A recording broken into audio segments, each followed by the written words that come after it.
नमस्कार।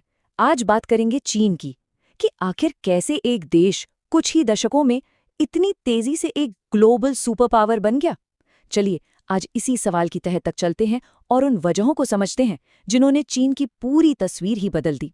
ये वो सवाल है जो आज दुनिया भर में पूछा जा रहा है, तो फिर इसका जवाब क्या है?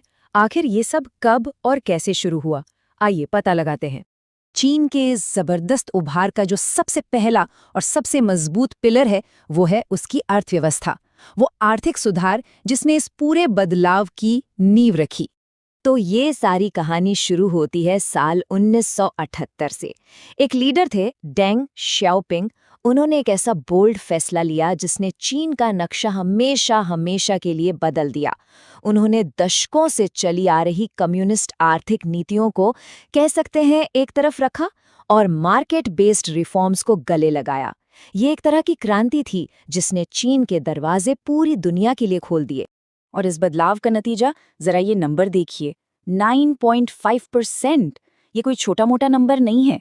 इसका मतलब है कि लगातार 35 सालों तक चीन की इकोनॉमी हर साल औसतन 9.5% की रफ्तार से बढ़ी। ये किसी भी बड़े देश के इतिहास में सबसे तेज इकोनॉमिक ग्रोथ है।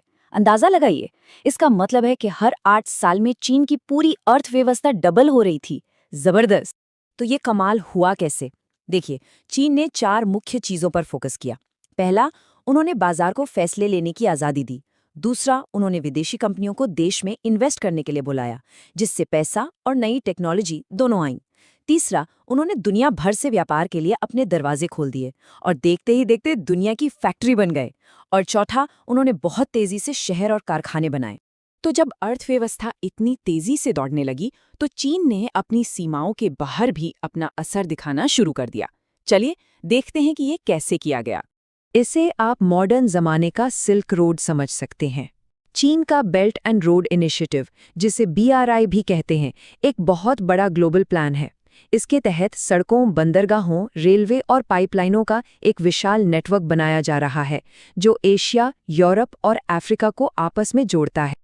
अब इस मैसिव प्रोजेक्ट के पीछे चीन के कई बड़े मकसद हैं, जैसे ग्लोबल इंफ्रास्ट्रक्चर का एक बड़ा खिलाड़ी बनना, दुनिया में अपना प्रभाव बढ़ाना और अपने व्यापार और सुरक्षा से जुड़े हितों को और भी मजबूत करना। लेकिन चीन की कहानी सिर्फ पैसे और व्यापार तक ही सीमित नहीं है। एक ग्लोबल सुपर पावर बनने के लिए चीन को पता था कि उसे 2 और चीज़ों में ताकतवर बनना होगा। वो हैं टेक्नोलॉजी और मिलिट्री पावर।